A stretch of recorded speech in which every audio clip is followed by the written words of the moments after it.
The Grand Illusion: How the Ukraine conflict shattered the European superstate.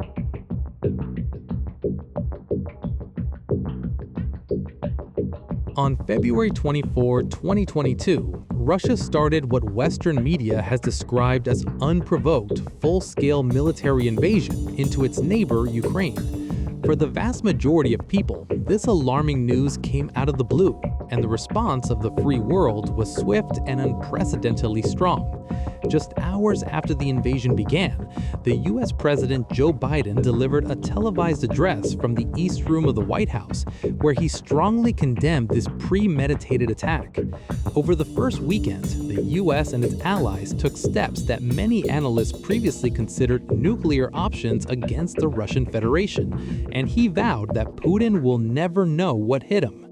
In the following hours after, the West closed off its airspace to all flights from Russia, excluded the Russian Federation from the SWIFT banking system, froze all Russian assets kept within the Western Hemisphere, banned Russian athletes from participating in all sporting events, and literally wiped Russia from all cultural and social international interactions, leaving the Russian Federation the most sanctioned state in history.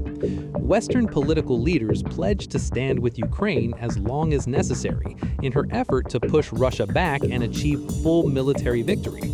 Money, military equipment, and intel support poured into Ukraine in unprecedented quantities. The aim was clear: to crush the Russian economy, force the general public inside of Russia to rise up against the Russian government, and the collective West implicitly aimed for a hammer blow response that would topple the Russian government and oust the Russian President Vladimir Putin from power.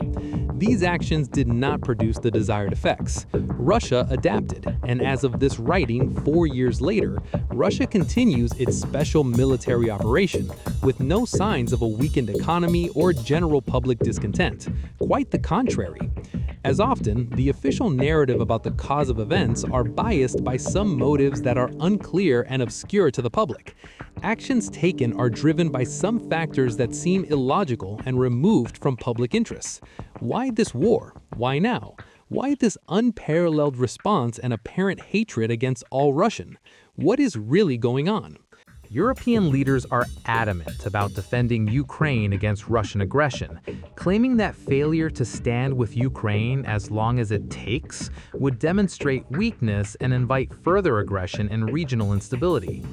However, there are signs that the European Union, along with other NATO members, might not be able to defend Ukraine and fight off Russia. The EU is currently weakened economically, democratically, and structurally. The conflict has forced serious fault lines to surface, which I will examine.